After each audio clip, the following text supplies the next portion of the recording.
Hello friends, परपरागित फसलों में चयन की विधियाँ हम पढ़ रहे थे। तो ठीक है, परपरागित फसलें समझ रहे हो, यानी वह फसलें जिनमें परपरागण की क्रियाएं हो। वो क्या है परपरागित फसलें? परपरागण तो जानते हो, एक पादप और दूसरा पादप। ठीक है, दो पादप हमारे पास। एक पादप के पुष्प के परागकण किसी दूसरे पादप की वर्तिकाग्र पर स्थानांतरित हो, यही क्या है परपरागण है। समझ रहे हो परपरागण? तो वह फसलें जिनमें परपरागण पाया जाता है उनमें चयन की विधियाँ कितनी प्रकार की है? दो प्रकार की, जो आपके सिलेबस में है। ठीक है, इसमें लिख रखा है कि इनमें से कुछ मुख्य विधियाँ निम्नलिखित है। इसमें अनेक विधियाँ है, मगर आपके जो मुख्य वो दो हैं और वो दोनों आपके सिलेबस में दे रखी है। पहला है इसके अंदर समूह चयन, ठीक है, मास सिलेक्शन। दूसरा इसमें आवर्ती चयन, ठीक है, आवर्ती चयन यानी रिकरेंट सिलेक्शन। ठीक है, इंग्लिश ठीक ठीक देखता रहना आप। समूह चयन, मास सिलेक्शन और आवर्ती चयन, रिकरेंट सिलेक्शन, इन विधियों का संक्षिप्त वर्णन नीचे दिया गया। संक्षिप्त मतलब होता है छोटा सा वर्णन। ठीक है, नीचे दिया गया है। पहला देखो आप, समूह चयन में देखो क्या लिखा है आपके, परपरागित फसलों में सुधार की ये सबसे पुरानी विधि है। ठीक है, जितनी भी परपरागित फसलें हैं जिनमें परपरागण पाया जाता है उनमें फसल सुधार की ये क्या है, ठीक है, अपनी क्रॉप इम्प्रूवमेंट कर रहे हैं, फसल में सुधार कर रहे हैं। ठीक है, तो सुधार की सबसे पुरानी विधि है। और इसमें देखो, इस विधि की सफलता पादप प्रजनन की योग्यता। ठीक है, जो भी पादप प्रजनक है, यानी वह व्यक्ति जो पादप प्रजनन करवाएगा वो क्या है, पादप प्रजनक। तो इस विधि की सफलता पादप प्रजनक की योग्यता यानी उसकी में समझने की क्षमता। ठीक है, तो पादप प्रजनन की योग्यता तथा जनसंख्या में उपस्थित वंशानुगत विभिन्नता। तो फसल की जनसंख्या में उपस्थित वंशानुगत विभिन्नता से मतलब है कि वह विभिन्नता जो एक पीढ़ी से दूसरी पीढ़ी में जा सके। ठीक है, तो वंशानुगत विभिन्नता पर निर्भर होती है। समूह चयन में अच्छे व वांछनीय लक्षण प्रारूप। ठीक है, समूह चयन होगा मास सिलेक्शन, उसमें अच्छे होंगे और वांछनीय का मतलब जो हम चाहते हैं वह लक्षण प्रारूप। ठीक है, तो समूह चयन में अच्छे व वांछनीय लक्षण प्रारूप जानते हो, जीनोटाइप फिनोटाइप। तो फिनोटाइप जो होता है उसे लक्षण प्रारूप कहते हैं हिंदी में, और लक्षण प्रारूप का मतलब ऐसा होता है कि वह पादप के वह लक्षण जो बाहर से देखकर हमें आसानी से पता हो जाए, जैसे पादप लंबा है, छोटा है, ये क्या है उस पादप की लक्षण प्रारूप। तो लक्षण प्रारूप वाले बहुत से पौधे चुने जाते हैं। ठीक है, इन पौधों पर मुक्त परागण अथवा प्राकृतिक परागण। मुक्त परागण यानी मनुष्य उसके अंदर कोई छेड़छाड़ नहीं करेगा, और प्राकृतिक परागण भी वही है कि जो प्रकृति के द्वारा परागण हुआ। तो इन पौधों पर मुक्त परागण अथवा प्राकृतिक परागण द्वारा उत्पन्न बीजों को एकत्रित कर, ठीक है, इकट्ठा कर लेंगे, एकत्रित कर आपस में मिला लिया जाता है। इस प्रक्रिया को पुनः दोहराया जाता है। ठीक है, मुक्त परागण द्वारा जितने भी बीज अपने पास प्राप्त होंगे उन बीजों को हम क्या कर लेंगे, इकट्ठा कर लेंगे, और इसी क्रिया को यानी जो इकट्ठा करके क्या कर लेंगे वो आपस में मिला देंगे, और इसी क्रिया को हम क्या करेंगे, पुनः भी दोहरा सकते हैं, यानी पुनः उनसे पादप बनाएंगे और पुनः उनसे जो बीज प्राप्त होंगे उनको वापस में मिला लेंगे। ठीक है, इस प्रकार प्राप्त बीजों के मिश्रण से अगली पीढ़ी उगाई जाती है। ठीक है, जो बीज हमारे प्राप्त हुए हैं जिनको हमने मिक्स कर लिया था आपस में, उनसे क्या करेंगे हम, अगली पीढ़ी उगा लेंगे। इस विधि की सफलता पादप प्रजनन की योग्यता, वही लाइन सेम टू सेम दोबारा दी थी इसने। इस विधि की सफलता पादप प्रजनन की योग्यता तथा जनसंख्या में उपस्थित वंशानुगत विभिन्नता पर निर्भर होती है। ठीक है, नेक्स्ट इसमें सेकेंड आएगा अपने पास आवर्ती चयन, तो रिकरेंट सिलेक्शन। ठीक है, अब देखो आवर्ती चयन का विचार सर्वप्रथम हेज एवं गार्बर ने 1919। ठीक है, हेज और गार्बर ये दोनों साइंटिस्ट हैं, बार्बर नहीं है, ध्यान रखना, बार्बर या नहीं होता है, ये गार्बर है। ठीक है, और गार्बर एक आदमी का नाम। ठीक है, तो आवर्ती चयन का विचार सर्वप्रथम हेज एवं गार्बर। ठीक है, और ना ही इसको गोबर बोलना है, ना तो इसको गोबर है ये, और ना ही ये बार्बर है, क्या है, गार्बर। ठीक है, तो हेज एवं गार्बर ने 1919 तथा ईस्ट है। ठीक है, ये ईस्ट यानी पूर्व नहीं है, ये यहाँ पर साइंटिस्ट का नाम है ईस्ट है। ठीक है, EAST, स्पेलिंग भी बिल्कुल सही दी है इसने, EAST, ईस्ट यानी पूर्व, तो पूर्व दिशा नहीं है ये, ईस्ट साइंटिस्ट है। ईस्ट एवं जोन्स ने 1920 में स्वतंत्र रूप से दिया था। अब स्वतंत्र रूप से दिया था, ये कई बच्चे इस लाइन को देखते नहीं है, डायरेक्ट बोलते थे स्वतंत्र रूप से दिया था, तो दिया था। स्वतंत्र रूप से क्या मतलब है, स्वतंत्र रूप से मतलब है कि ये जो साइंटिस्ट थे हेज एवं गार्बर तथा ईस्ट एवं जोन्स, ये अलग अलग काम कर रहे थे। ठीक है, ये एक साथ काम नहीं कर रहे थे। आप सोचोगे ये चार साइंटिस्ट मिलकर एक साथ दे दिए उन्होंने, नहीं, हेज और गार्बर ने अलग दी 1919 में, और ईस्ट हेम जॉनसन ने 1920 में अलग दी स्वतंत्र रूप से, ठीक है, इंडिपेंडेंटली। आवर्ती चयन का उद्देश्य, ठीक है, अपने ने मास सिलेक्शन करवाया था, उसके बाद में अपने कर रहा है रिकरेंट सिलेक्शन। तो इस रिकरेंट सिलेक्शन का उद्देश्य क्या, क्यों करवा रहे हैं? तो आवर्ती चयन का उद्देश्य परपरागित फसलों में, ठीक है, ये बहुत ध्यान रखना, पूछ लें आपसे क्वेश्चन आ जाए, आवर्ती चयन क्यों करवाते हैं हम, ठीक है, फसलों के अंदर आवर्ती चयन क्यों करवाते हैं, तो उसका उद्देश्य क्या है वो पूछने के लिए बोलते हैं।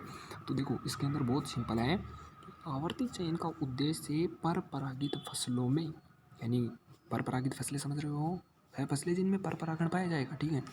तो आवर्ती चयन का उद्देश्य परपरागित फसलों में किसी एक विशेष लक्षण के लिए, ठीक है, कोई एक विशेष लक्षण होगा, उस एक विशेष लक्षण के लिए अधिक से अधिक ऐच्छिक जीन, ठीक है, कोई एक विशेष लक्षण है उसके लिए अधिक से अधिक, यानी जितना पॉसिबल है उतने अधिक क्या करना है हमें, ऐच्छिक जीन, ठीक है, ऐच्छिक जीनों, ऐच्छिक जीनों मतलब जानते हो, वह जीन जो हमें चाहिए, ठीक है, ऐच्छिक मतलब जानते हो आप, अरे आपकी सब्जेक्ट होती है कि आपने 11th में कौन सी ऐच्छिक सब्जेक्ट ली, ऐच्छिक का मतलब है जो भी आपकी मनपसंद से वो सब्जेक्ट है, ठीक है। तो ऐच्छिक जीनों को, जीन आप जान रहे हो, जीन किसी भी लक्षण के लिए उत्तरदायी कारक होता है, ठीक है, कारक ही जीन है, जीन ही कारक है, और वो किसी लक्षण के लिए जिम्मेदार होता है, ठीक है। तो ऐच्छिक जीनों को एक जनसंख्या में एकत्रित करना होता है, ठीक है, समझ रहे हो।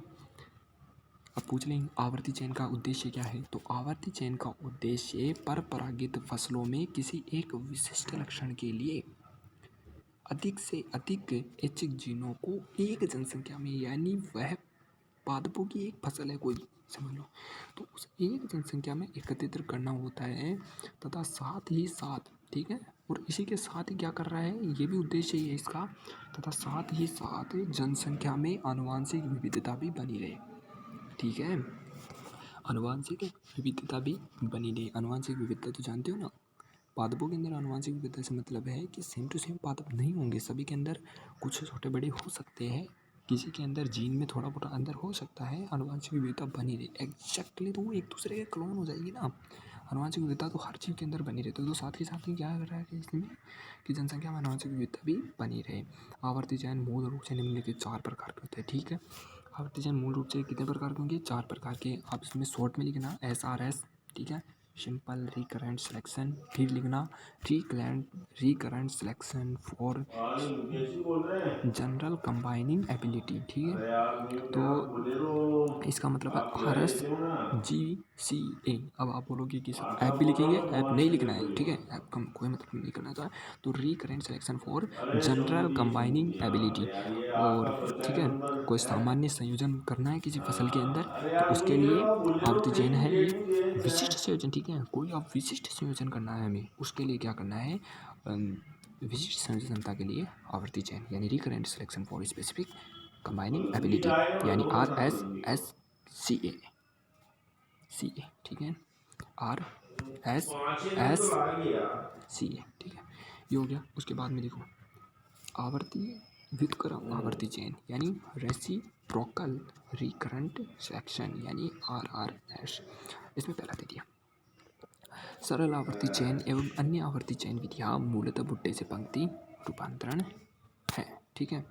ये लाइन मेरे खुद के भी समझ में नहीं आ रही है, अभी तक मैंने समझ में नहीं आई, मैंने खूब कोशिश की है कि जो सिंपल रिकरेंट सिलेक्शन है इसमें बता रखा है कि सरल आवर्ती चयन एवं अन्य आवर्ती चयन, ठीक है, तो अन्य आवर्ती चयन के अंदर ये तीनों आवर्ती चयन जो बचे हुए अपने पास, RS GCA, RS SCA और अपने पास RRS, ठीक है, ये तीनों भी आ गए इसके अंदर। तो मतलब टोटल बात ये है कि आवर्ती चयन भी लिख दो ना अगर आप, आवर्ती चयन विधियाँ मूलतः भुट्टे से पंक्ति के रूपांतरण है, ठीक है, यहाँ तक आप बिल्कुल समझ गए।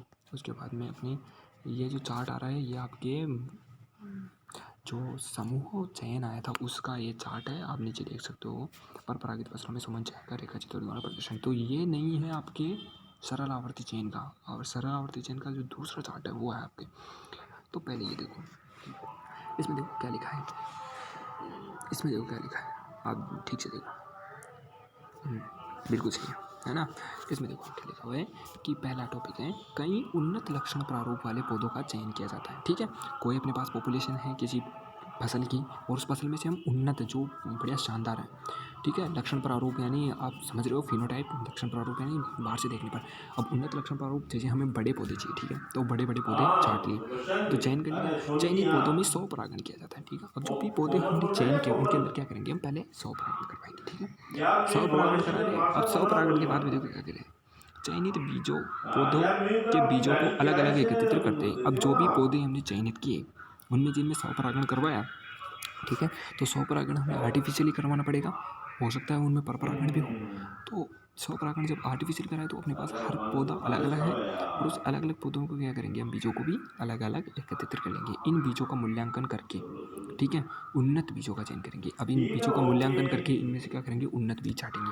मूल्यांकन कैसे करेंगे, जैसे कोई बीज देखिए, अपने बीज है, किसी की साइज़ कमज़ोर है, ठीक है, साइज़ छोटी है, किसी की साइज़ बड़ी है, तो बड़ी बड़ी साइज़ वाले, जैसे मानो हमें अच्छे पौधे चाहिए, उन्नत बीजों वाले पौधे चाहिए, तो उनमें उन्नत बीज कैसे छाटेंगे, जैसे बड़े हो, जिनके अंदर प्रोटीन और वसा की मात्रा ज़्यादा होंगी, तो वो ज़्यादा फूले होंगे, ठीक है। तो वैसा है। दूसरे साल में देखो क्या कर रहे हैं, तो इन बीजों का मूल्यांकन करके उन्नत बीजों का चयन कर लिया आपने। इसके बाद में देखो दूसरे साल में क्या करना है, उपयुक्त चयनित बीज से एकल पादप संततियाँ उगाते हैं, ठीक है, एक पादप की संततियाँ अलग से उगा देते हैं, ठीक है। दूसरा देखो, सभी संततियों का आपस में संकरण कराते हैं। अब जितनी भी संततियाँ अपने पास हैं उनमें आपस में क्या कराएंगे, हम संकरण करवा देंगे। सभी संकरणों से प्राप्त बीजों को बराबर परिमाण का एक साथ मिश्रण बनाते हैं, ठीक है। अब सभी जो बीज हमने संकर से जो भी बीज प्राप्त हुए उनका सबका बराबर परिमाण लेना है, ठीक है, बराबर मात्रा लेनी है उनकी, और एक साथ क्या कर लेना है, मिश्रण बना लेते हैं। इस प्रकार प्रथम चयन चक्र पूर्ण हुआ, ठीक है। जो भी प्रथम चयन चक्र था वो यहाँ पर 2 साल में पूरा हो गया है, ठीक है। अब देखो तीसरे और चौथे साल में क्या करेंगे, इसी प्रोसेस को हम वापस दोहराएंगे, ठीक है। तो तीसरे साल में क्या होगा, उपयुक्त मिश्रित बीजों को उगाते हैं, ठीक है। तो प्रथम चक्र था, उसके में आखिर में बीजों का मिश्रण बना लिया था, ठीक है। सभी देखो इसमें तीसरा देखो, द्वितीय वर्ष में तीसरा देखो, सभी संकरणों से प्राप्त बीजों को बराबर परिमाण को एक साथ मिश्रण कर लिया। अब इसका मिश्रण कर लिया तो उपयुक्त मिश्रित बीजों को क्या करेंगे, हम उगाएंगे। अब जो भी बीज हमें प्राप्त हुए थे उनसे क्या करेंगे, हम उगाएंगे। दूसरा क्या है, इसमें प्रथम वर्ष की क्रिया को दोहराते हैं, जो भी ये प्रथम वर्ष की क्रिया थी, ठीक है, कि अब जो बीज हमें प्राप्त हो उसमें क्या करना है, हमें बीजों का उगा दिया हमने, उगाते तो उनसे जब पौधे बनेंगे, और उन पौधों में से क्या करना है, हमें प्रथम वर्ष की क्रिया दोहरानी। देखो पहला क्या करेंगे, कई उन्नत लक्षण प्रारूप वाले पौधों का चयन करेंगे जाएगा, चयनित पौधों में 100 परागण किया जाता है, चयनित पौधों को बीजों को अलग अलग एकत्रित करेंगे और इन बीजों को मूल्यांकन करके उन्नत बीजों का चयन करेंगे, ठीक है, यहाँ तक कर लिया। अब देखो उसके बाद में चतुर्थ वर्ष, अब द्वितीय वर्ष की क्रिया को दोहराते हैं। अब द्वितीय वर्ष में देखो उपयुक्त चयनित बीजों को एकल पादप संततियों का वही सेम टू सेम प्रोसेस आ जाएगी, सभी संततियों को आपस में संकरण कराएंगे और सभी संकरणों से प्राप्त बीजों को बराबर परिणाम को एक साथ मिश्रण करेंगे, ठीक है। अब इसके बाद में द्वितीय चक्र पूर्ण हुआ, ठीक है, हो गया। सरल आवर्ती चयन विधि का रेखा चित्र द्वारा प्रदर्शित है, ठीक है। यहाँ तक आपकी समझ में आया, बिल्कुल आ गया होगा पूरा तरह समझ में। अब देखो अपने पास आ रहा है RSGCA यानी recurrent selection for general combining ability, ठीक है। इसकी विधि का प्रस्ताव जैकिंसन, ये कोई साइंटिस्ट है, नाम है जैकिंसन, इसने 1940 में दिया, ठीक है। इस विधि का प्रस्ताव जैकिंसन ने 1940 में दिया। अब देखो क्या है ये विधि, नीचे दे रखी है। पहले साल है मूल समष्टि यानी मेन पॉपुलेशन, ठीक है, ओरिजिनल पॉपुलेशन, जो पॉपुलेशन हमारे पास थी ऑलरेडी वो ले ली हमने, जिस पॉपुलेशन में हमें चेंजेस करना था वो क्या है, मूल पॉपुलेशन, ठीक है, ओरिजिनल पॉपुलेशन ले ली। अब देखो दूसरी इसी के साथ में ये जो एक्स एक्स दे रखा है, इस एक्स का मतलब है इनके बीच में क्रॉस करवाना है, ठीक है, ये क्रॉस का साइन है। तो क्रॉस क्या है, दूसरी है अपने पास क्या है, परीक्षक विभेद, ठीक है, टेस्टिंग स्ट्रेन। ये जो विभेद का मतलब कोई भी फसल हो सकती है, ठीक है, लेकिन ये क्या है, परीक्षक है, यानी ये फसल हमें उसका टेस्ट करने के लिए चाहिए, ठीक है। तो परीक्षक विभेद यानी टेस्टिंग स्ट्रेन। और देखो ये क्या है, स्वतंत्र परागित बीज, ठीक है, यानी ओपन पोलिनेटिंग सीड, OPS, ठीक है, इसे बोलते हैं ओपन पोलिनेटेड सीड, यानी वह सीड जिनमें ओपन पोलिनेशन हुआ हो, चाहे तो वह स्वपरागण किए हो चाहे वह परपरागण किए हो, हमें उससे कोई मतलब नहीं है, उन्हें हम ऐसे ही रैंडमली परपरागण हुआ हो चाहे स्वपरागण, उसके क्या ठीक है। तो ये क्या है, एक परीक्षक है, विभेद है। अब देखो क्या करा रहे, पहली साल हमने ये ले लिया, उनमें क्या करा हमने दूसरे साल में स्वपरागित बीज, ठीक है।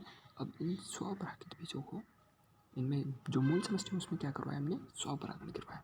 और जो देखो जो अपने पास परीक्षक विभेद था, ठीक है, उनके परीक्षार्थ संकरण संततियाँ, ठीक है, इनसे हमने टेस्ट क्रॉस करवाया। टेस्ट क्रॉस बता दिया था मैंने, परीक्षार्थ संकरण।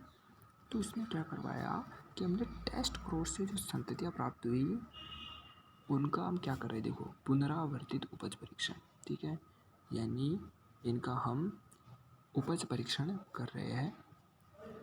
तृतीय वर्ष में चले जाओ। तृतीय वर्ष में क्या कर रहे हैं हम, अंतर संकरण खंड, ठीक है, ये एक खंड बना दिया इसका, और इसके अंदर क्या है, इंटर हाइब्रिड, ठीक है, ये इंटर हाइब्रिड प्राप्त हो रहा है। और देखो दूसरे साल में वही सेम टू सेम आ गया इसके अंदर, स्वपरागित बीज 5वें साल में 6 साल में कंप्लीट हो गया।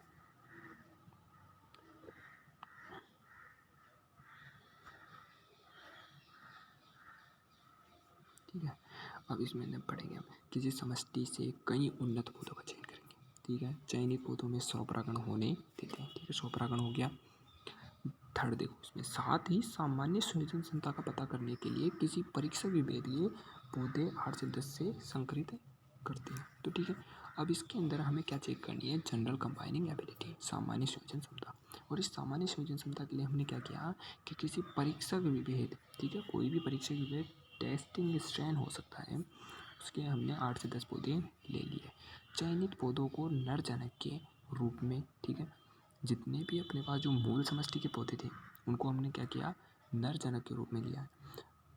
एक परीक्षक विभेद के 8 से 10 पौधों मादा जनक के रूप में, ठीक है, और जो परीक्षक विभेद है उनको क्या कर रहे हैं हम, मादा जनक के रूप में ले रहे हैं। इससे क्या करेंगे हम, संकरित करते हैं।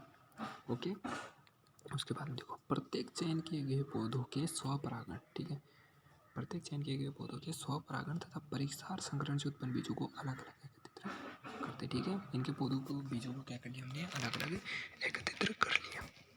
उसके बाद में देखो क्या करें, ये हो गया, पहले साल हो गया कंप्लीट। दूसरे साल में हमने जो स्वपरागित बीज प्राप्त हुए उनसे कुछ नहीं कर रहे हैं। उसके बाद में देखो हम क्या कर रहे हैं, किसके साथ कर रहे हैं, जो परीक्षार संकरण प्राप्त हुई संततियाँ थी, ठीक है, जो टेस्ट क्रॉस से हमें जितनी भी प्रोजेनी प्राप्त हुई थी उसको हम ले रहे हैं। उसमें क्या करवाया, देखो सभी पौधों को परीक्षार्थ संकरण संततियों को एक पुनरावर्तित उपज परीक्षण में उगाते, ठीक है, पुनरावर्तित उपज परीक्षण में उगाते, उत्कृष्ट संततियों को छांट लेते हैं। इन पौधों की सामान्य संयोजन क्षमता अन्य व्यक्तिगत पौधों अधिक होती है, ठीक है। अब जो ये पौधे अपने को पास प्राप्त हुए किसके द्वारा, परीक्षार संकरण के द्वारा, इन पौधों की जो सामान्य संयोजन क्षमता है वो अन्य व्यक्तिगत पौधे जो अपनी जो मूल समष्टि के जितने पौधे थे उनसे क्या होगी, अधिक होगी, ठीक है। इनको एस नोट से इसने शो कर रखा है, अन्य व्यक्तिगत अदर स्पेसिफिक प्लांट, ठीक है। इसके बाद तीसरे साल में जाओ, अंतर संकरण खंड, उत्कर्ष परीक्षार्थ संकरण संततियाँ उत्पन्न करने वाले पौधों के स्वपरागित बीजों से एकल पादप संततियाँ उगाती है, ठीक है, उगा लिए इसकी एकल पादप संततियाँ। उसके बाद में देखो क्या कर रहे हैं हम तीसरे साल में, सभी संततियों को आपस में सभी संभव संयोजनों में संकरण कराते हैं। अब जितनी भी संततियाँ में जितने भी संभव हो सकते हैं संयोजन, ठीक है, उसका उसके साथ, उसका उसके साथ, उसका उसके साथ, जितने भी संभव हो सकते हैं उसमें क्या करेंगे हम, संकरण करवाएंगे। सभी संकरणों से प्राप्त बीजों को बराबर मात्रा में मिश्रित करते हैं। इस प्रकार प्रथम चयन चक्र पूर्ण, ठीक है, प्रथम चयन चक्र पूर्ण हो गया। अब देखो चौथे साल में 3 साल में हो गया मिश्रित पूरा। अब चौथे साल में वही क्रिया देखो, मिश्रित बीजों को उगाते हैं, प्रथम वर्ष की क्रिया दोहराते, ठीक है। उसके बाद में देखो प्रथम वर्ष की क्रिया है, ठीक है, चतुर्थ वर्ष में आ गया, फिर 5वां और 6ठा साल, ठीक है, 3 साल में होगी इसकी सारी क्रियाएं। तीन साल में डबल चक्कर, तृतीय वर्ष की क्रिया दोहराते हैं, तीसरे वर्ष की क्रिया दोहराते हैं, और अंतर संकरण खंड है इसके अंदर भी नहीं ये क्लियर, इस प्रकार द्वितीय चयन चक्र पूरा हो गया। ये क्या हो गया अपने पास है, recurrent selection for general combining ability, ठीक है, सामान्य संयोजन क्षमता के लिए आवर्ती चयन हो चुका है। यहाँ तक कितने साल लगे अपने को एक चक्र पूरा करने में, 3 साल, ठीक है। जो अपने पास ये था क्या नाम है, सिंपल आवर्ती चयन, इसके अंदर सिंपल रिकरेंट सिलेक्शन, इसके अंदर हमने को एक चक्र पूरा करने में 2 साल लग रहे, इसमें कितने लगे, 3 साल। 3 साल कैसे लग रहे इसमें, कि जो पहले वाली समष्टि है उसका क्रॉस कराएंगे, एक में स्वपरागण कराएंगे, तो स्वपरागण वाली को तीसरे साल में जाकर छेड़ना है अपने को, ठीक है। दूसरे साल में अपने ने जो टेस्ट क्रॉस करवाया था, ठीक है, उसकी संततियों के साथ ही छेड़छाड़ करनी है, जिससे स्वपरागण से जो संततियाँ हमने प्राप्त हुई थी उसको साथ में कुछ नहीं करना है, ठीक है। अब उसके बाद में ये कम्प्लीटली हो चुका है आपके, ये जो डब्बा आपने यहाँ पर 3 दिया है इसको चौथा भी कर लेना, ठीक है, कोई दिक्कत नहीं है। नीचे देखो 4 दे रहे, 3 पूरे ठीक से दे रखा है, ये बिना फालतू कंफ्यूज करने का काम करते हैं, कुछ नहीं होगा इससे, इतने से अगर इससे इंपॉर्टेंट होता ना तो ये इसको शो करके बताता है कि इसने एक कम क्यों दिया है, ठीक है, इसने कहीं पर भी ये नहीं दिया तो आपने मर्जी से कीजिए, ठीक है। इसने शो करके कहीं पे नहीं बताया, ये तो चूतियापंथी कर जाता है। तो विशिष्ट संयोजन क्षमता के लिए आवर्ती चयन, ठीक है, recurrent selection for specific combining ability यानी RSS, ठीक है, RSSC, ठीक है। इस विधि का प्रस्ताव हल भी एक साइंटिस्ट है, उसने कितने में किया, 1945 में दिया था, ठीक है। 1945 ईस्वी के अंदर इसने क्या दिया, इस विधि का प्रस्ताव दिया। और देखो ऐसा बताया जाता है, इसमें नहीं लिखा हुआ, ऐसा बताया जाता है कि जो रिकरेंट सिलेक्शन करवा रहे थे हम प्लांट्स के अंदर, जो अपने पास से पर परागण से जितने भी प्लांट्स प्राप्त हुए थे, उन प्लांट्स के अंदर अगर हम रिकरेंट सिलेक्शन करवाए थे, तो वो जो ये हल नाम का साइंटिस्ट था, उसने 1945 में जब ये recurrent selection for specific combining ability का सिद्धांत दिया था, उसके बाद से रिकरेंट सिलेक्शन पर काम हुआ था। उससे पहले कोई रिकरेंट सिलेक्शन पर काम नहीं किया था।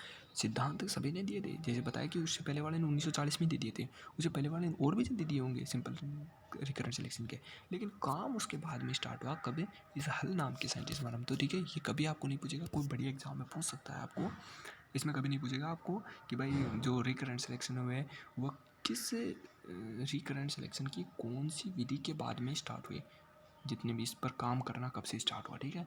तो ये कोई नहीं पूछेगा, इसने दे दिया, इसके बाद में जा कर स्टार्ट हुआ था। तो ठीक है, अब देखो इस आवर्ती चयन की विधि, अब जो ये आवर्ती चयन है विशिष्ट संयोजन क्षमता के लिए आवर्ती चयन, उसकी विधि है ठीक सामान्य संयोजन क्षमता, ठीक है। जो ठीक सामान्य संयोजन क्षमता वाला जो अपने इससे जस्ट पहले वाला पढ़ा था हमने, ठीक है, उसके लिए, ठीक है, सामान्य संयोजन क्षमता के लिए आवर्ती चयन की विधि के समान ही होती है, ठीक है। अब उसके एग्जैक्टली समान ही हो गई, अब बताएं तो फिर इसने अलग क्यों दिया, तो देखो अब बता रहा है कि इसने अलग क्यों दिया। अंतर केवल इतना होता है कि इस प्रकार की आवर्ती चयन का उद्देश्य, ठीक है, जो अपने ने जो ये विशिष्ट संयोजन क्षमता के आवर्ती चयन करवा रहे हैं ना, इस प्रकार के आवर्ती चयन का उद्देश्य पादप जनसंख्या में विशिष्ट संयोजन क्षमता बढ़ाना है, ठीक है। वो एक साधारण संयोजन क्षमता बढ़ा रहा था, पर ये क्या करा रहा है, विशिष्ट संयोजन क्षमता बढ़ाएगा। इसमें विशिष्ट संयोजन क्षमता के लिए आवर्ती चयन में परीक्षक के रूप में, ठीक है, उसमें देखो आप परीक्षक के रूप में उसमें क्या लिया है, उसने सिर्फ परीक्षक विभेद ऐसे लिया, और इसने परीक्षक के रूप में अंतः प्रजात विभेद से संकरण कराया जाता है, ठीक है। अंतः प्रजात संकरण नाम से कोई फसल है, उससे साथ हम किसको क्या करा रहे हैं, संकरण कराएंगे। और देखो इस चार्ट को आप देखो, और वो सेम टू सेम उस चार्ट की तरह लग रहा है, वही 6 साल इसमें लग रही है, वही 6 साल इसमें लग रही है। अब इसमें देखो क्या कह रहा है, अच्छे लक्षण प्रारूप वाले पौधों का चयन कर उनमें 100 परागण कराते हैं, प्रत्येक चयनित पौधों का एक परीक्षक के कोष्ठ में देखो इसने क्या डाल दिया, अंतर प्रसाद, यानी एक स्पेसिफिक है, ठीक है, स्पेसिफिक लगाना है अंतर प्रसाद, ठीक है, विभेद से संकरण करवाते हैं, ठीक है। द्वितीय वर्ष में क्या करवाया हमने, परीक्षार्थ संकरण संततियों का पुनरावर्तित उपज परीक्षण किया जाता है, ठीक है। पुनरावर्तित इसका उपज जो भी हमने प्राप्त होगी उसका क्या करेंगे, हम परीक्षण करेंगे, अच्छी संततियों की पहचान की जाती है, ठीक है। दूसरे साल में, तीसरे साल में देखो इसमें क्या है, जो संकरण खंड है अपने पास, उसमें क्या हो रहा है देखो, अच्छी परीक्षार्थ संकरण संततियाँ पैदा करने वाले पौधों के स्वपरागित बीजों को संतति कतारों में बोते तथा उनमें सभी संभव संयोजनों में संकरण करें, जितने भी पॉसिबल अपने पास संयोजन है, ठीक है, जितने भी संयोजन का मतलब जानते हो ना, मतलब ऐसा समझ लो जितने भी योग बन सकते हैं उनसे, उसके बारे क्या कराएंगे, संकरण कराएंगे। दूसरा देखो, सभी संकरणों के बीजों को बराबर परिणाम में मिश्रित करते हैं। अब जितने भी संकरण हमें करवाए उनसे जो भी बीज हमें प्राप्त है उनको बराबर परिणाम, यानी एक फिक्स उनकी मात्रा लेनी है, ठीक है, उनको क्या करेंगे, हम मिश्रण कर देंगे। इस प्रकार प्रथम चयन चक्र पूरा हुआ, ठीक है, हो गया पूरा यहाँ तक। अब देखो चतुर्थ वर्ष में क्या करें, वही सेम टू सेम ले लिया अपने ने, उन्नत परीक्षण विभेद समष्टि, ठीक है। अब मूल समष्टि, ये तो मूल समष्टि थी, ठीक है। अब ये जो अपने पास प्राप्त हुई ये एक उन्नत परीक्षण विभेद है, ठीक है, समझती है, यानी ये जो अपने जो भी अपने स्वपरागण करवाया और परीक्षार संकरण से जो भी प्राप्त हुई, अब तो वही है ना अपने पास मूल समष्टि, तो उसी मूल समष्टि को लेंगे। फिर वही दूसरा कौन सा लेंगे हम, अंतःप्रसाद परीक्षण, और इनमें क्या करेंगे, सभी संकरणों के बीजों के मिश्रण को उगाते हैं, ठीक है। प्रथम वर्ष की क्रियाएं दोहराई जाती हैं, दूसरे में क्या करेगा, द्वितीय वर्ष की क्रियाएं, तीसरे में क्या करेगा, तृतीय वर्ष की क्रियाएं। और अब देखो इसमें क्या लिखा, दोहराई जा सकती, ये दोहराई जा सकती है, ये क्या पता नहीं क्या लिख दिया, लेकिन इसका मतलब है कि अगर जैसे ये देखो चौथे से छठे वर्ष की क्रियाओं को दोहराया जा सकता है, ठीक है। यानी ये ऐसा है कि अगर आपको अभी भी लग रहा है कि नहीं पेड़ अच्छा प्राप्त नहीं हुआ हमें, तो ये जो चौथे से छठे वर्ष की क्रिया है वो वापस दोहराई जाएगी। अब आप बोलोगे सर पहले से तीसरे में भी तो वही थी ना, फिर इसमें चौथे से छठा का नाम ही क्यों लिया, तो इसके लिए मैं समझा देता हूँ। क्योंकि पहले के अंदर देखो अंतर क्या है, ये जो मूल समष्टि थी पहले के अंदर अपने पास, मतलब एक सिंपल सी पॉपुलेशन थी किसी पादप की। लेकिन जो इसमें चतुर्थ में देखो, चतुर्थ साल में क्या है, उन्नत परीक्षक विभेद समष्टि, यानी अब जो अपने पास जो पॉपुलेशन प्राप्त है पेड़ों की, जो भी फसल की जो भी अपने पास पॉपुलेशन है, उस पॉपुलेशन में ये जो उन्नत अपने पास जो परीक्षण विभेद था, ठीक है, जिसमें अभी हमने जितने भी टेस्ट वगैरह किए जिसके साथ, वो विभेद अपने पास है, ठीक है। और इसके बाद में जो अपने पास छठे साल में जो प्राप्त करेंगे वो भी एक उन्नति परीक्षण विभेद होगा। तो उसी के साथ हमने दोहराई जानी, इसलिए इसने लिखा है कि चौथे से छठे वर्ष की क्रिया को वापस दोहराया भी जा सकता है, ठीक है। यानी अगर आपकी इच्छा है तो दोहराइए, वरना यहाँ तक हो गया आपका काम, ठीक है। अब देखो इसके बाद में आता है अपने पास व्युत्क्रम आवर्ती चयन, ठीक है, रेसिप्रोकल रिकरेंट सिलेक्शन, ठीक है, RRS।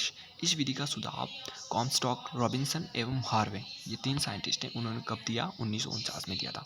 व्युत्क्रम आवर्ती चयन का उद्देश्य सामान्य संयोजन क्षमता एवं विशिष्ट संयोजन क्षमता को एक साथ ही बढ़ाना है, ठीक है। तीनों चारों एक दूसरे से लेकर सिंपल रिकरेंट सिलेक्शन आपको ठीक ठाक है, वो बहुत ही सिंपल है। उसके बाद में अगर आपको बताना है कि recurrent selection for general combining ability और recurrent selection of specific combining ability, ठीक है, इन दोनों के अंदर क्या डिफरेंस आया कि इन दोनों में आपको जो recurrent selection for general combining ability थी, उसके अंदर जो अपने ने परीक्षक जो भी लिया था अपने पास, ठीक है, परीक्षक प्रभेद लिया था, उसकी जगह अब जो हमें प्रभेद लेना वो एक अंतर प्रसाद प्रभेद होना चाहिए, ठीक है, अंतर प्रसाद प्रभेद होना चाहिए। और अब देखो व्युत्क्रम आवर्ती चयन में क्या है कि अपने जो चयन करना है उसके अंदर हमें general combining ability, specific combining ability, ये दोनों ही चाहिए अब जो फसल में मिलेगा। और इसके लिए हम क्या करा रहे हैं, व्युत्क्रम आवर्ती चयन, ठीक है। अब व्युत्क्रम आवर्ती चयन को क्या कर रहे हैं हम, देखो पहला साल लिया, इनमें दो समस्याएं यानी कोई भी फसल की दो पॉपुलेशन ले ली, ठीक है, ए एवं बी को आपस में उगाया जाता है, ठीक है, उगा लिया, आसपास उगा लिया, ठीक है। अब देखो क्या है, समष्टि ए में से कई उत्कृष्ट पौधों का चयन करके उनमें स्वपरागण कराते हैं, ठीक है, ये स्वपरागण करवा दिया।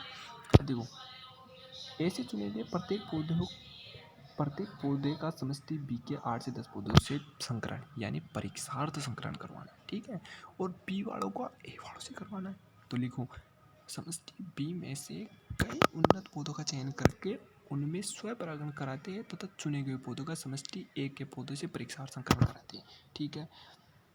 अब दूसरे साल में देखो, पहला देखो क्या लिखा है, परीक्षार्थ संकरण संततियों का उपज परीक्षण करते हैं, दोनों समष्टियों का अलग अलग। अब जो भी अपने पास उपज प्राप्त हुई उन दोनों में से अलग अलग का हमने क्या करना है, उपज का परीक्षण करना है कि उपज अच्छी प्राप्त हुई या घटिया प्राप्त हुई। तृतीय वर्ष में क्या आ रहा है, पहला देखो अच्छी परीक्षा, ठीक है, जो भी परीक्षार्थ संकरण से प्राप्त अपने पास संतति है वो क्या है, अच्छी परीक्षार्थ संकरण संतति पैदा करने वाले पौधों के स्वपरागित बीजों से संततियाँ उगाते हैं। अब जो भी परीक्षार्थ संकरण से हमें संततियाँ प्राप्त हुई थी उनके पौधों में हमें स्वपरागण करवा के बीजों जो बीज हमें प्राप्त उनसे क्या करेंगे, संततियाँ उगाते हैं। समझ में आ रहा है, दोबारा देखो इस लाइन को, अच्छी परीक्षार्थ संकरण संतति पैदा करने वाले पौधे के स्वपरागित बीजों से संततियाँ उगाते हैं। फिर दूसरा देखो तृतीय वर्ष में क्या आ रहा है वो देखो ठीक से, तृतीय वर्ष में देखो दूसरा क्या आ रहा है, ये आ रहा है, ये क्या आ रहा है, संततियों में सभी संभव संयोजनों में संकरण होने दिया था। अब जितने भी संभव है संयोजन, जितने भी संभव है जो संयोजन है उनमें क्या करेंगे हम, संकरण होने दिया जाता है, दोनों समष्टियों का अलग अलग, ठीक है, दोनों समष्टियों का अलग अलग हो रहा है, ठीक है, ये दोनों समष्टियों में अलग अलग संकरण हो, एक दूसरे के आपस में नहीं करवा रहे अभी। अब चतुर्थ साल में देखो क्या करें, सभी संकरणों के बराबर बीज मिलाकर सुधरी समष्टि उगाते हैं, ठीक है, जो अपने पास समष्टि सुधार दी है अपने, वो सुधरी समष्टि को क्या करेंगे, उगाएंगे, दोनों समष्टियों का अलग अलग। दूसरा देखो प्रथम वर्ष की क्रिया को दोहराते हैं, चौथे साल में जाके पाँचवें साल में देखो द्वितीय वर्ष की क्रिया को दोहराते, छठे साल में जाकर तृतीय वर्ष की क्रिया होगा। अब चतुर्थ से छठे वर्ष की भांति दोहरा सकते हैं, ठीक है, आगे दोहरा सकते हो। प्रत्येक अंतर संकरण खंड, तरते वर्ष की क्रिया द्वारा दी, ठीक है। अब उसके बाद देखो इन दोनों समष्टि ए तथा बी को आसपास उगाया जाता है। समष्टि ए में से उन्नत लक्षण प्राप्त हुआ गए पौधों का चयन करते हैं, उनको स्वपरागित करते हैं। इनके साथ ही इनमें से प्रत्येक पौधे का समष्टि बी के 8 से 10 पौधों की परीक्षा और संकरण करते हैं। इसी प्रकार उन्नत लक्षण प्रारूप के आधार पर समष्टि बी में से पौधों को छांटकर उनमें स्वपरागण तथा साथ ही प्रत्येक पौधे का समष्टि ए का किन्हीं 8 से 10 पौधों से संकरण कराते हैं। द्वितीय वर्ष व्यक्तिगत पौधों के स्वपरागित बीजों को सुरक्षित रखते हैं तथा परीक्षा और संकरण संततियों को उपज परीक्षण में उगाते हैं, ठीक है। वो सुरक्षित रखते हैं। दूसरे साल में इनका कोई काम नहीं था, अपने परीक्षा और संकरण से जो संततियाँ प्राप्त हुई उन्हीं को उगाते हैं, ठीक है। परीक्षण से प्राप्त परिणामों के आधार पर उन्नत संततियों को पहचाना जाता है। तृतीय वर्ष में देखो क्या है, उत्कृष्ट यानी सबसे जो अच्छे हैं, उत्कृष्ट परीक्षा और संकरण संततियों को उत्पन्न करने वाले, ठीक है। परीक्षा और संकरण द्वारा जो संततियाँ प्राप्त हुई है उनमें से उत्कृष्ट को उत्पन्न करने वाले पौधों के स्वविशेषण या स्वपरागण, ठीक है, स्वपरागण बीजों को अलग अलग संतति पंक्तियों में क्या करेंगे, हम उगा लेते हैं, ठीक है। इन संततियों को आपस में सभी संभव संयोजनों से संकरण किया जाता है। ये जो आपकी जो अभी जिस चार्ट के अंदर आपके पास जो विधि आई थी, जो मेथड आया था, उसी को अब इसने एक साथ लिख दिया सिंपल शब्दों में। अब देखो उसके बाद में क्या लिखा है, इन संततियों को आपस में सभी संभव संयोजनों को संकरण किया जाता है। इन सभी संकरणों के बीजों को बराबर मात्रा में लेकर मिश्रित कर लेते हैं। इस प्रकार समष्टियों में प्रथम चयन चक्र पूरा हुआ है और बीजों के इस मिश्रण को उगाने से प्राप्त समष्टि में पुनः चयन करते हैं। प्रथम से तृतीय वर्ष की क्रिया, इसे द्वितीयक चयन चक्र कहते हैं। व्युत्क्रम आवर्ती चयन द्वारा सुधरी हुई जनसंख्याओं का वाणिज्य संकर बीज को उत्पादन के लिए प्रयोग किया जा सकता है, ठीक है। वाणिज्य का मतलब होता है कॉमर्शियल, संकर का मतलब होता है हाइब्रिड, ठीक है। तो ऐसा हाइब्रिड बीज क्या नाम है जिसको हम वाणिज्यिक उपयोग के लिए मतलब बेचने के लिए जिसको उपयोग करेंगे उनको उत्पादन के प्रयोग किया जा सकता है। भारत के महत्वपूर्ण कृषि शोध संस्था का केंद्र का नाम है इसके अंदर, दूसरा है उसका स्थान, पहला अपने पास कपास तकनीकी अनुसंधान प्रयोगशाला, ठीक है। कॉटन टेक्नोलॉजिकल रिसर्च लेबोरेटरी, ठीक है, CTRL, ये क्या पर है, माटुंगा, ठीक है। माटुंगा कहाँ पर है, मुंबई में। फिर यह केंद्रीय चावल अनुसंधान संस्थान, ठीक है, CRRI, rice central rice research institute, ये क्या है, कटक ओरिजिनल, ठीक है। अब मैं एक क्वेश्चन पूछता हूँ मैं, इंटरनेशनल राइस रिसर्च इंस्टीट्यूट कहाँ पर है, ये क्वेश्चन है आप बच्चों के लिए और मैं कहीं पर भी नहीं बताऊँगा आपको कि इंटरनेशनल राइस रिसर्च इंस्टीट्यूट है ये कहाँ पर स्थित है। तो देखो एक देश आता है अपने पास,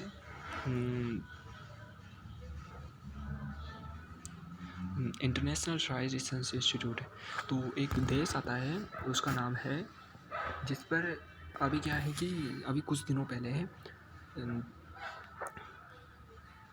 एक देश है अपने, अभी आपने कुछ दिनों पहले एक न्यूज़ सुनी होगी चाइना के बारे में, ठीक है। और चाइना एक दूसरा देश है जो अपने आप को इंडिपेंडेंटली यानी चाइना से स्वतंत्र अपने आप को देश मानता है, उसके अंदर अलग से प्राइम मिनिस्टर सब कुछ है।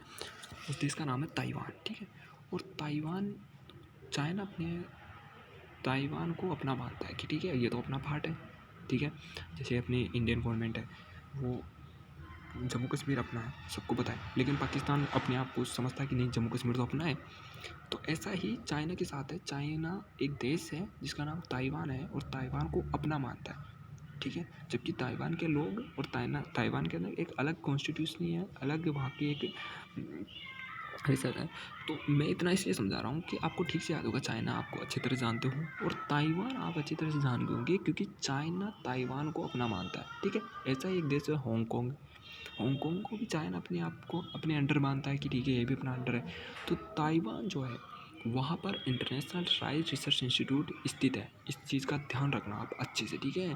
तो जो ताइवान है अपने को ये तो पूछ लिया चलो कि केंद्रीय चावल अनुसंधान संस्थान तो कहाँ पर स्थित है, तो केंद्रीय का मतलब सेंटर भी हो सकता है और अपना नेशनल भी हो सकता है, नेशनल राइस रिसर्च इंस्टीट्यूट, ठीक है।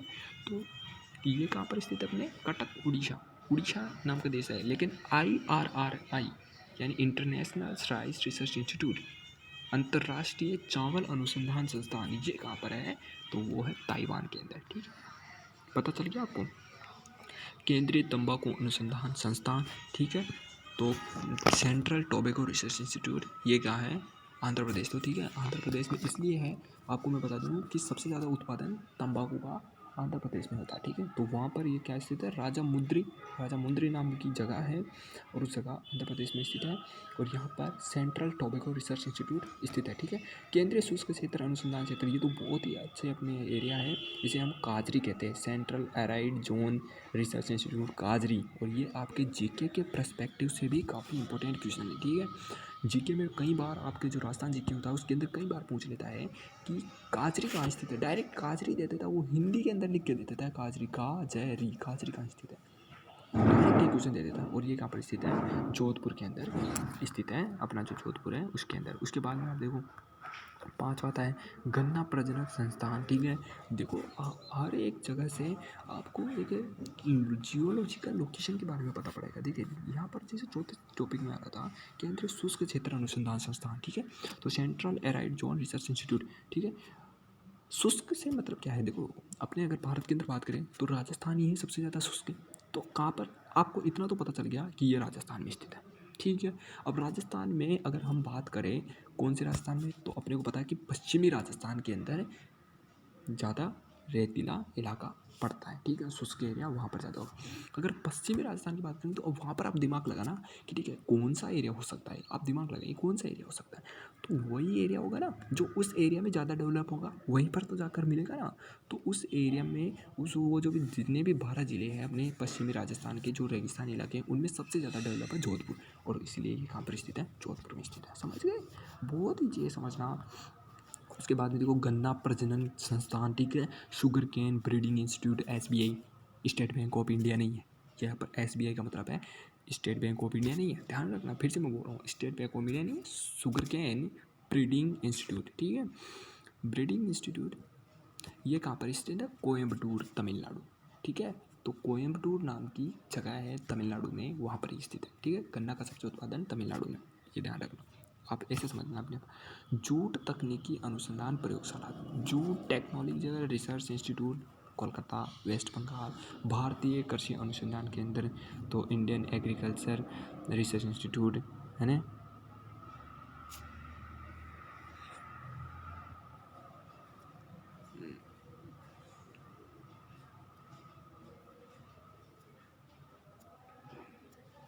ये कहाँ पर स्थित है, न्यू दिल्ली में। ठीक है, नई दिल्ली में स्थित है कृषि अनुसंधान संस्थान। इसके बाद में भारतीय गन्ना अनुसंधान संस्थान, ये लखनऊ उत्तर प्रदेश में है। ये शायद एक चीज़ और आती है, शायद गन्ने का सबसे ज़्यादा उत्पादन भी लखनऊ में होता है, शायद ये भी है, शायद हो सकता है उत्तर प्रदेश में हो। फिर भारतीय दलहन अनुसंधान संस्थान, Indian institute of pulses research. ठीक है, कानपुर उत्तर प्रदेश के अंदर है। जवाहर अनुसंधान निदेशालय हैदराबाद आंध्र प्रदेश में स्थित है। ठीक है, उसके बाद में राष्ट्रीय पादप बायोटेक्नोलॉजिकल अनुसंधान संस्थान, ये कहाँ पर स्थित है, इंडियन एग्रीकल्चर रिसर्च इंस्टीट्यूट। देखो ये नई दिल्ली के अंदर इसने दे रखा है,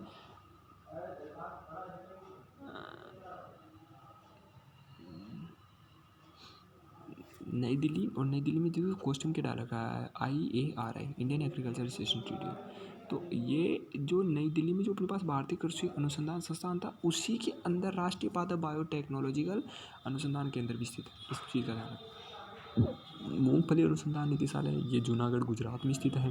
राष्ट्रीय सरसों ये भी अपने राजस्थान में आ जाता है, सरसों। ठीक है, तो राष्ट्रीय सरसों अनुसंधान केंद्र ये ध्यान रखना, national research centre of rapeseed and mustard. ठीक है, रेपेसीड एंड मस्टर्ड एंड सरसों हो गया, रेपेसीड एंड होता है, देख के बताता हूँ अभी। ठीक है, अभी थोड़ी देर में बताता हूँ। भरतपुर राजस्थान में ये स्थित है। फिर आता है अपने पास चौदह आता है सोयाबीन अनुसंधान निदेशालय, जो कि कहाँ पर है, इंदौर मध्य प्रदेश में स्थित है। 15वां आता है अपने पास केंद्रीय कपास अनुसंधान सेंट्रल इंस्टीट्यूट ऑफ और कॉटन रिसर्च, ये नागपुर महाराष्ट्र में है। नागपुर से अपने एक मंत्री आते हैं प्रेजेंट टाइम पर। मैं ऐसा नहीं है किसी पार्टी का सपोर्ट नहीं कर रहा हूँ, पर मैं इसलिए बता रहा हूँ ताकि आप अच्छे जानते हो। आपने नितिन गडकरी का नाम सुना होगा, अपने इस टाइम पर शायद उद्योग मंत्री हैं, आई थिंक, ठीक से पता नहीं, पिछले साल शायद जो भी 5 साल का था उसमें शायद रेल मंत्री थे, रेल एवं सड़क परिवहन मंत्री, और शायद अब की बार वो शायद उद्योग मंत्री है। और लघु एवं मध्यम उद्योग जो MSME होती है ना, medium small and micro entrepreneur, या अपने पास क्या कहते हैं इसको, MSMEs, जो ये होते हैं ना, लघु मध्यम और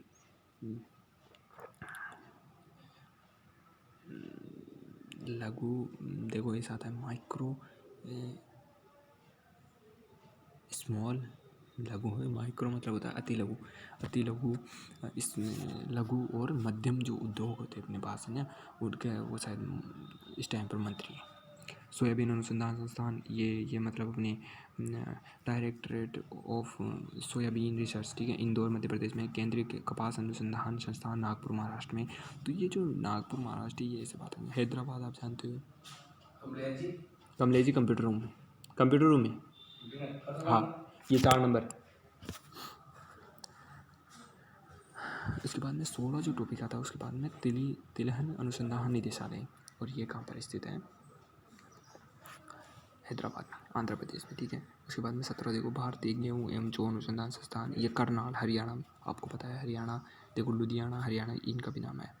इसके राष्ट्रीय बीज मसाला अनुसंधान केंद्र तो तिब्बती अजमेर के अंदर है स्टेट है। अब देखो इसके अंदर अपने जितने भी रिसर्च सेंटर थे, जितने भी इंडिया के हैं ना, उस रिसर्च स्टेशन उसके अंदर अपने इंडिया के अंदर है, उनमें से देखो आप देख रहे हो अच्छे से कि इसमें से 3 मोटा मोटा देखे तो 3 अपने राजस्थान में भी है, काजरी, एक वो सरसों वाला, और एक कौन सा आ गया आपके पास है, बीजी मसालों वाला, ठीक है। ये कहाँ पर स्थित है, अपने भारत के अंदर, अपने राजस्थान के अंदर। तो हो सकता है कि आप कई क्वेश्चन ऐसे होगी जिनको आप ठीक से याद नहीं करो, तो मोटा मोटा कुछ को याद रखा करो, क्योंकि पूछ सकता है शायद कुछ भी। तो जैसे अपने मैंने बताया कि तो ये राजामुद्री जो तंबाकू वाला है, ये याद रखो। ये अपने सेंट्रल राइस रिसर्च इंस्टीट्यूट है कटक उड़ीसा, ये भी याद रखो। चाहे कपास का मत रखने, काजरी तो अपने को रखना है क्योंकि ये तो राजस्थान के है, ठीक है।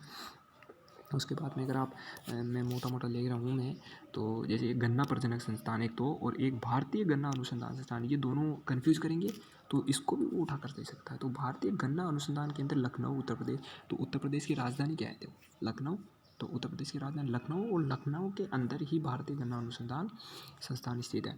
और गन्ना प्रजनन संस्थान कोयम्बटूर तमिलनाडु में। इन दोनों को इसलिए याद करने के लिए बोल रहा हूँ क्योंकि ये दोनों गन्ने से रिलेटिव है। तो हो सकता है आप कंफ्यूज हो जाओ, आपको पूछ लिए भारतीय गन्ना अनुसंधान संस्थान, वो बहुत सोचेगा कि ये तो सारे के सारे है ना ISRI, यानी Indian sugar cane research institute को याद करेंगे, और उसने पूछ लिया शुगर कैन ब्रीडिंग इंस्टीट्यूट यानी SBI, ठीक है। तो ये SBI तो याद रखना, ठीक है। मैंने पहले बता दिया, स्टेट बैंक ऑफ इंडिया नहीं है, ये SBI मतलब शुगर कैन ब्रीडिंग इंस्टीट्यूट है। तो ये सब कुछ मैंने आपको मोटा मोटा तौर पर समझाया है। उसके बाद में देखो आप, जूट वाला इतना इम्पोर्टेंट नहीं है। भारतीय कृषि अनुसंधान संस्थान, ये तो इम्पोर्टेंट है ही, आपके तो इंडियन एग्रीकल्चर इंस्टीट्यूट, अगर आप एग्रीकल्चर वाले स्टूडेंट्स और आपको एग्रीकल्चर इंस्टीट्यूट के बारे में नहीं पता इंडिया की, तो फिर तो आप छूटिया हो। तो ये इसमें ज़्यादा दिमाग की बात में नहीं है, ये न्यू दिल्ली में स्थित है। और न्यू दिल्ली के अंदर ही ये बायोटेक्नोलॉजिकल अनुसंधान संस्थान है, ठीक है। राष्ट्रीय पादप बायोटेक्निक अनुसंधान इसी के अंदर है, IARI के अंदर ही ये भी स्थित है। ये दोनों को याद रखना, ठीक है। अब उसके बाद में देखो आप, गन्ना अनुसंधान रखना याद करिए, दलहन और तिलहन, ये दोनों आपके कंफ्यूज कर सकते हैं। सरसों वाला आपको याद रखना है, ये राजस्थान के अंदर ही है स्थित है। सोयाबीन मध्य प्रदेश। केंद्रीय कपास अनुसंधान, हाँ ये शायद इंपॉर्टेंट है इसके अंदर, नागपुर वाला, ठीक है, नागपुर वाला ये इंपॉर्टेंट है। और दलहन और तिलहन वाला भी यार, इसमें अंदर आप ज़्यादा नहीं छोड़ सकते मेरे हिसाब से। हाँ, और ये जो आपके इसमें से एक राष्ट्रीय बीज मसाला अनुसंधान के अंदर, ये तिब्बती अजमेर के अंदर आ ही रहा है। और ये जो दोनों इसमें 17 और 18, ये दोनों याद रखना, क्योंकि इतने बड़े चैप्टर के अंदर पंजाब और हरियाणा का नाम ना है, क्योंकि पंजाब और हरियाणा में किसान ज़्यादा है, आपको पता है इस चीज़ में। पंजाब और हरियाणा में खेती बाड़ी बहुत होती है। तो यहाँ पर सिर्फ 2 ही है, गेहूँ और जौ वाला है हरियाणा के अंदर, और मक्का का कहाँ पर है, पंजाब के अंदर, ठीक है। इम्पोर्टेंट, अब इसके कुछ इंपॉर्टेंट पॉइंट्स हैं। तो पौधों के जीन प्रारूप में ऐसे परिवर्तन करने का विज्ञान या तकनीक जिससे वे मानव के लिए अधिक उपयोगी हो सके, पादप प्रजनन कहलाता है। पादप प्रजनन के द्वारा किसी फसल में विकास करने के लिए विविधता का होना आवश्यक है, ठीक है। अगर फसलें सभी की सभी समान होगी, एक ही लक्षण पराग, एक ही लक्षण के सारे करेक्टर्स, जितने भी उसके फसल के अंदर जितने भी करेक्टर्स होंगे सभी एक ही जैसे होंगे, तो फिर सुधार किसका करेंगे हम, ठीक है। तो सुधार के लिए हमें ऐसी भी फसल चाहिए जिसके अंदर पहले से सुधार हो चुका हो, ठीक है। किसी जंगली प्रजाति का मनुष्य के द्वारा प्रबंध करने को ग्राम्यन कहते हैं। ठीक है, कोई भी जंगली प्रजाति है उसको मनुष्य लाएगा और उगाएगा उसको। ठीक है, उगाने को क्या कहेंगे? ग्राम्यन कहते हैं। किसी फसल की विभिन्न प्रजातियां एवं जंगली जीन प्रारूपों में उपस्थित। ठीक है, जंगली जीन है, जीन प्रारूप, जंगली जीन प्रारूप है ना। एक तो था इसमें जंगली प्रारूप और एक था जंगली संबंधी। ठीक है, तो वो मैंने मैं आपको बता दिया था। जंगली जंगली प्रारूप तो होता है कि वह फसल जिससे जस्ट पहले वाली फसल है जिससे वो उत्पन्न हुई है वो जंगली प्रारूप है। और जंगली संबंधी तो आप पता चले बाकी बाकी जितने भी है वो सारे के सारे जंगली संबंधी है। ठीक है, यानी जंगली प्रारूप के अलावा जितने भी उसके प्राचीन संबंधित है वो सारे के सारे उसके जंगली संबंधी है। ठीक है, प्रारूप का ध्यान रखना आप। ठीक है, किसी फसल की विभिन्न प्रजातियां एवं जंगली जीन प्रारूपों में, ठीक है, उपस्थित आनुवांशिक द्रव्य को उस फसल का जनन द्रव्य कहते हैं। ठीक है, अब कोई फसल है उसकी विभिन्न प्रकार की प्रजातियां अपने बना ली, वो और उसके जितने भी जंगली जीन थे, जीन प्रारूप थे, उनमें उपस्थित आनुवांशिक द्रव्य को उस फसल का जनन द्रव्य कहते हैं। किसी लक्षण के लिए भिन्न जीन प्रारूपों में परस्पर संकरण कराकर संकर बनाए जाते हैं।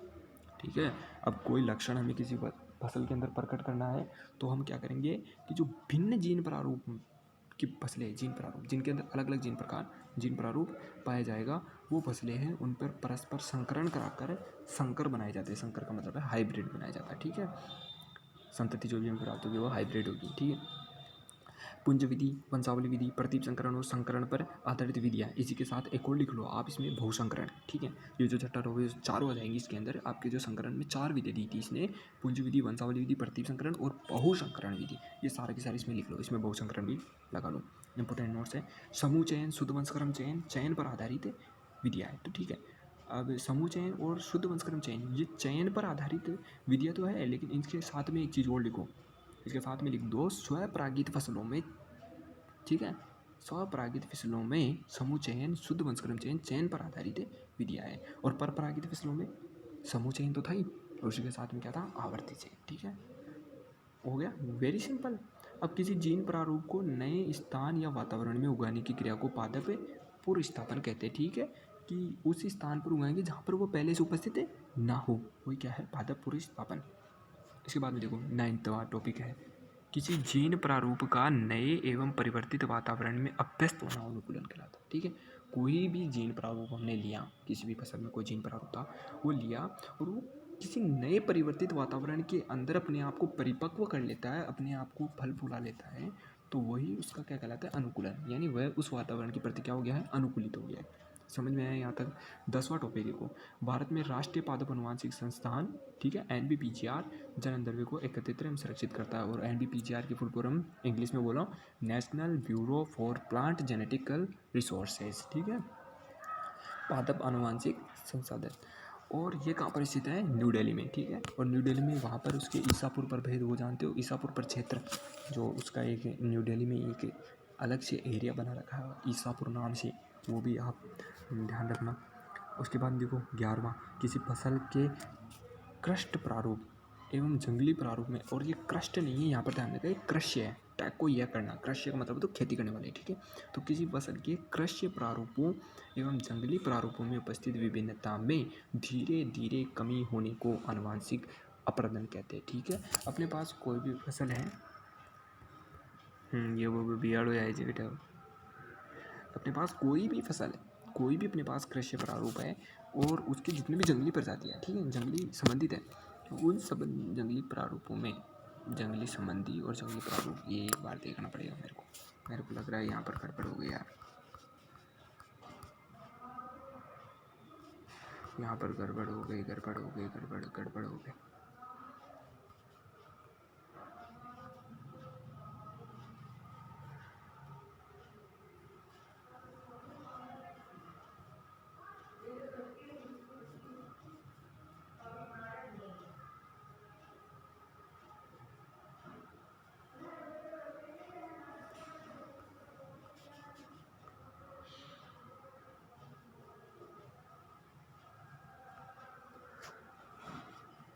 देखो एक मिनट, इसमें जंगली प्रारूप और जंगली संबंधित कहाँ पर आएगा यार ये?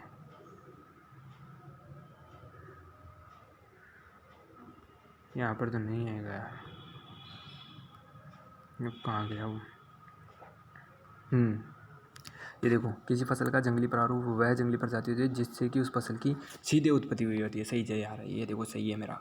इसमें देखो बता रहा है किसी फसल का जंगली प्रारूप वह जंगली प्रजातियाँ है जिससे कि उस फसल की सीधे उत्पत्ति हुई होती है। जंगली संबंधी शेष उन सभी प्रजातियों को कहते हैं जो कि फसल प्रजाति के जैविक विकास यानी बायोलॉजिकल एवोल्यूशन के दौरान पूर्वज प्रजातियाँ रही होती है। जो भी इसके पूर्वज है बाकी बचे हुए वो सारे के सारे क्या है, जंगली संबंधी है। ठीक है, जंगली प्रारूप का संबंधित फसल प्रजाति से संकरण सरल होता है जबकि जंगली संबंधियों से साथ संकरण अपेक्षाकृत कठिन होता है। तो ठीक है, अपने पूर्वज बंदर भी होते हैं। ठीक है, और अपने जैसे होमो सेपियंस थे, इससे पहले जस्ट निएंडरथाल्स थे। तो निएंडरथाल्स होते वो अपने एक प्रकार से जंगली प्रारूप है वो अपने। और जो कि जंगली संबंधी बाकी सारे बच गए, जैसे वो उस टाइम पर रामापिथिकस होमोपिथिकस थे हम, तो वो अपने जंगली संबंधी है। ठीक है, उनसे अपना संकरण आसानी से नहीं हो सकता। जबकि किनसे हो सकता है, जो अपने से जस्ट पहले वाले हैं उनसे आसानी से तो नहीं होगा पर हो सकता है आसानी से भी। तो यहाँ तक बिल्कुल समझ में आ गया था। आपने अपने पढ़ रहे थे इंपॉर्टेंट पॉइंट, और इम्पोर्टेंट पॉइंट में अपन वापस चलते हैं बेटा, ये आप अपने वापस चलते हैं।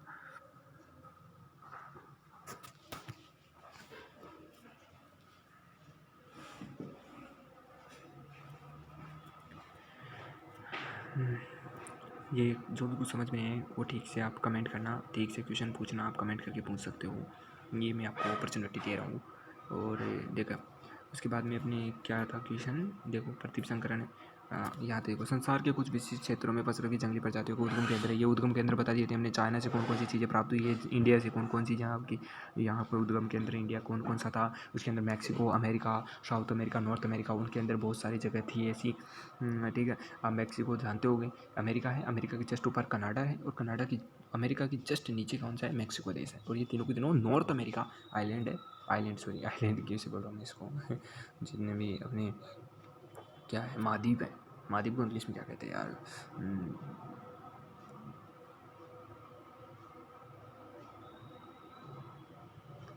जितने मैंने, ठीक है महाद्वीप है, कोई नहीं, हिंदी सीख लो, इतना हिंदी में पढ़ा रहा हूँ तो हिंदी सीख लो।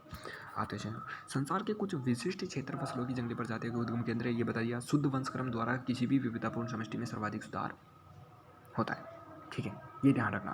शुद्ध वंशक्रम सिद्धांत क्या है कि फसलों के अंदर हम क्या कराएंगे, बार बार स्वपरागण कराएंगे। जो घटिया फसल होगी उसको छोड़ते जाएंगे, जो बढ़िया होगी उसको रखते जाएंगे। यही शुद्ध वंशक्रम चयन है। फसलों में बार बार क्या करवा रहे हैं हम, स्वपरागण करवा रहे हैं। यार आज 1:30 अभी तक चाय नहीं दी इन्होंने सालों ने। उसके बाद में देखो, प्रतीप संकरण में बार बार उपयोग किए जाने वाले जनक वो क्या कहेंगे, आवर्ती जनक। आवर्ती जनक कहते हैं किसी जीव के किसी लक्षण में आकस्मिक परिवर्तन